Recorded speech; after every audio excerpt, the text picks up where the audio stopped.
नमस्कार दोस्तों, मोहित दहिया क्लासेज में आप सभी का स्वागत है। मैं मोहित दहिया आज आप सभी के सामने जीके के कुछ करंट अफेयर के महत्वपूर्ण प्रश्नों की चर्चा करने वाला हूं। तो प्यारे विद्यार्थियों, हम स्टार्ट करने वाले हैं स्पोर्ट्स के कुछ शानदार प्रश्नों की सीरीज। पहला ही प्रश्न आप सभी के सामने है कि एशियाई गेम 2023 में भारत ने कुल कितने गोल्ड मेडल जीते हैं। तो सबसे पहले 21, 25, 28, 30। तो प्यारे विद्यार्थियों, 2023 में जो एशियाई गेम हो रहे हैं उनमें भारत ने कितने गोल्ड मेडल जीते हैं। तो आपका राइट आंसर हो जाएगा 28। बिल्कुल सर, 28 बिल्कुल राइट आंसर हो जाएगा। अगला प्रश्न अपन देखते हैं। इजराइल इजराइल ने हमास के खिलाफ जो लड़ाई जारी की है उसका कोड नाम क्या दिया है। तो प्यारे विद्यार्थियों, सबसे पहले मैं आपको बता दूं, इजराइल की बात करें, जी हाँ, इजराइल एक यहूदी देश है। कौन सा देश है? यहूदी। बिल्कुल सर, इजराइल एक यहूदी देश है। मैं आपको बता दूं, इजराइल की जो कैपिटल है वो कैपिटल का नाम जो है जेरूशलेम है। क्या है प्यारे विद्यार्थियों? जेरूशलेम इसकी राजधानी का नाम है। किसकी राजधानी का नाम है? ये जो इजराइल की राजधानी है वो जेरूशलेम है। ये जेरूशलेम तीन धर्मों की प्रमुख केंद्र बिंदु है। ये तीन धर्मों की यानी ईसाई, मुस्लिम और यहूदियों का केंद्र बिंदु है जेरूशलेम। इसमें अगर मैं बात करूं तो ये जो सारा रोड़ा है इसमें पतली कमर का नहीं है। इसमें जो हमास का, इजराइल का और ये सारा रोड़ा जो है वो जेरूशलेम का है। हमास क्या है? तो प्यारे विद्यार्थियों, आपको मैं बता दूं, हमास जो है फिलिस्तीन देश का एक आतंकी समूह है जो गाजा पट्टी के आसपास निवास करता है और वो जो है वो जेरूशलेम पर अधिकार करना चाहता है। इस ऑपरेशन को या इस लड़ाई के कोड को जो नाम दिया गया है वो दिया गया है ऑपरेशन आयरन स्क्वाड। बिल्कुल सर। नेक्स्ट अपन चलते हैं। अगला प्रश्न, भारत सरकार ने किस वर्ग की छात्रा के लिए, जी हाँ, किस वर्ग की छात्राओं के लिए आवासीय शिक्षा योजना श्रेष्ठ शुरू की है? जी हाँ, आपका राइट आंसर हो जाएगा अनुसूचित जाति। अनुसूचित जाति इज राइट आंसर। नेक्स्ट प्रश्न के बारे में, संस्कृति मंत्रालय ने विशेष स्वच्छता अभियान 3.0 के अंतर्गत स्वच्छता के लिए देश भर में कितने स्थलों को चिन्हित किया है? तो प्यारे विद्यार्थियों, आपका राइट आंसर हो जाएगा 449। जी हाँ, 449 कंट्रीज को या साइट को, स्थलों को क्या किया है भाई?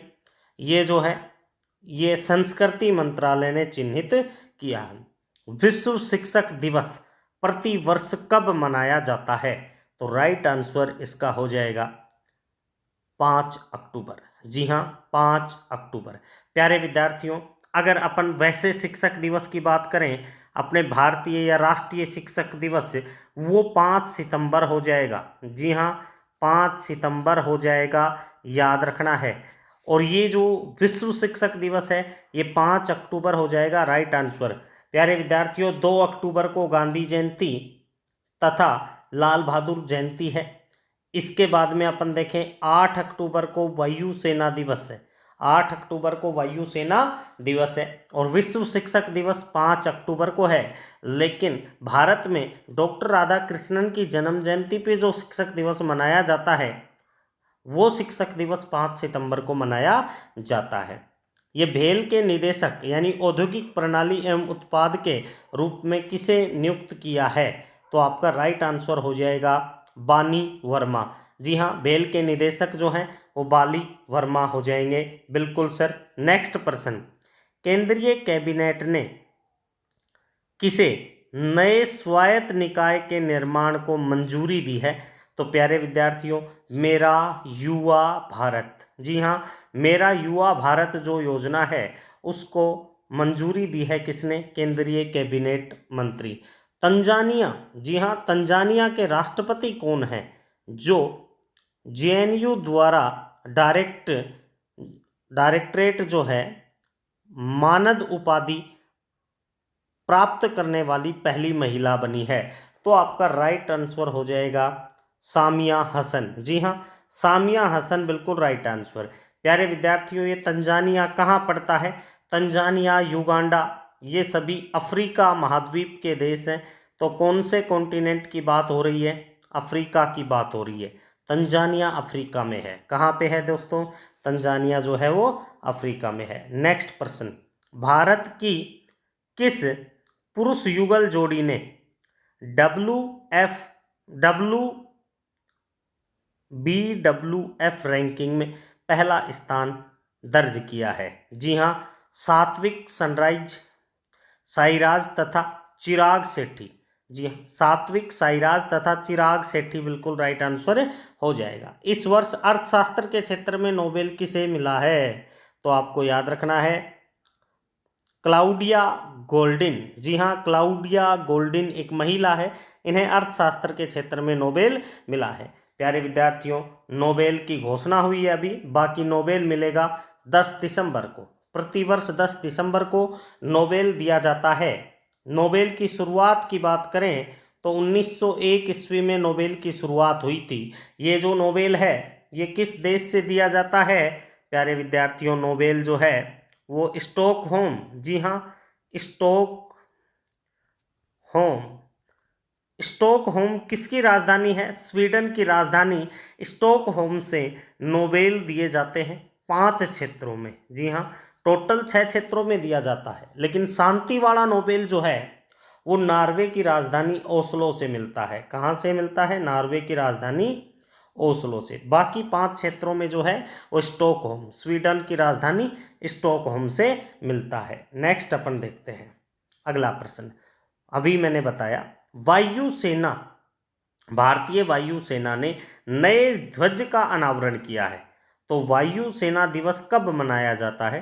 तो आपका राइट आंसर 8 अक्टूबर को हो जाएगा। जी हाँ, 8 अक्टूबर 1932 ईस्वी में एयरफोर्स की स्थापना हुई थी। तो इसी खुशी के रूप में 8 अक्टूबर को वायुसेना दिवस मनाया जाता है, याद रखेंगे। नेक्स्ट प्रश्न, हाल ही में जलवायु परिवर्तन से जुड़े स्पिनोजा पुरस्कार किसे सम्मानित किया है? तो doctor Joita Gupta right answer हो जाएगा। नेक्स्ट अपन देखते हैं अगला प्रश्न, विश्व डाक दिवस प्रतिवर्ष कब मनाया जाता है? तो वायुसेना दिवस के एक दिन बाद 9 अक्टूबर को मनाया जाता है। नेक्स्ट, जियो मार्ट ने अपने नए ब्रांड एम्बेसडर किसे नियुक्त किया है? तो आपको याद रखना है महेंद्र सिंह धोनी, जो भारतीय पूर्व क्रिकेट कैप्टन है, जिन्होंने भारत को 2007 का पहला T20 वर्ल्ड कप जितवाया आईसीसी का, और 2011 में दूसरी बार भारत ने 50-50 यानी वनडे विश्व कप दूसरी बार भारत को जिताया। महेंद्र सिंह धोनी, कैप्टन कूल के नाम से इन्हें जाना जाता है। नेक्स्ट अपन देखें, वर्ष 2023 के शांति नोबेल पुरस्कार से किसे सम्मानित किया गया है? तो शांति का जो नोबेल पुरस्कार है वो नरगिस मोहम्मदी को दिया है। जी हाँ, किसको दिया है? नरगिस मोहम्मदी को दिया है। इसके बाद में next, Asia Pacific institute for broadcasting development के अध्यक्ष के रूप में किसे चुना गया है? तो भारत बिल्कुल राइट आंसर हो जाएगा। भारत बिल्कुल राइट आंसर हो जाएगा। नेक्स्ट अपन देखते हैं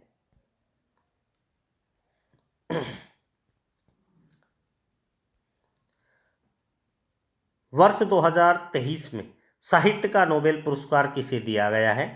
तो साहित्य का नोबेल पुरस्कार जॉन फासे को दिया गया है, बिल्कुल राइट आंसर। प्यारे विद्यार्थियों, अगर मैं पूछूं कि किस भारतीय को सबसे पहले साहित्य के क्षेत्र में नोबेल मिला, तो मैं आपको बता दूं 1913 ईस्वी में मिला था। किसको मिला था? रविंद्रनाथ टैगोर को मिला था। किसको मिला था प्यारे विद्यार्थियों? टैगोर को मिला था। टैगोर को क्यों मिला था? क्योंकि इस टैगोर ने एक पुस्तक लिखी थी। इस पुस्तक का नाम था गीतांजलि। पुस्तक का नाम क्या था? गीतांजलि। गीतांजलि में ऐसा क्या था कि इसको साहित्य के क्षेत्र में नोबेल मिला हो? गीतांजलि में भारत का राष्ट्रगान जन गण मन और बांग्लादेश का राष्ट्रगान आमार सोनार बांग्ला, ये दोनों की रचना इसी से की गई थी। तो इसीलिए गीतांजलि के लिए टैगोर को 1913 में साहित्य के क्षेत्र में नोबेल मिला था। Next, Hurun India rich list 2023 के अनुसार सबसे अमीर भारतीय कौन है? तो ये आपका राइट आंसर हो जाएगा मुकेश अंबानी। जी हाँ, मुकेश अंबानी। एक शानदार फैक्ट मैं आपसे प्रश्न के माध्यम से पूछना चाह रहा हूँ कि प्यारे विद्यार्थियों, मुकेश अंबानी की वाइफ का नाम है नीता अंबानी। जी हाँ, नीता अंबानी। नीता अंबानी मुंबई इंडियंस मुंबई इंडियंस जो टीम है, महिलाओं की भी पुरुषों की भी, आईपीएल और डब्ल्यूपीएल के अंतर्गत, तो वो फ्रेंचाइजी के मालिक हैं नीता अंबानी। नीता अंबानी को किसी अंतर्राष्ट्रीय संस्था के तौर पे सदस्य के तौर पे चुनी गई है हाल ही में। 70 वर्ष ये जो है ये चुनी गई है, तो ये याद रखेंगे 70 वर्षों तक वो रहेगी। तो आपको बताना है कि कौन से पद पर उनको चुना, यानी अंतर्राष्ट्रीय किसी संस्था में उनको चुना गया है, तो आपको नाम बताना है, कमेंट में बताना है आपको। तो प्यारे विद्यार्थियों, सभी अपना मोहित दहिया क्लासेज यूट्यूब चैनल को सब्सक्राइब करें, लाइक करें, ज़्यादा से ज़्यादा वीडियो को शेयर किया करें। धन्यवाद।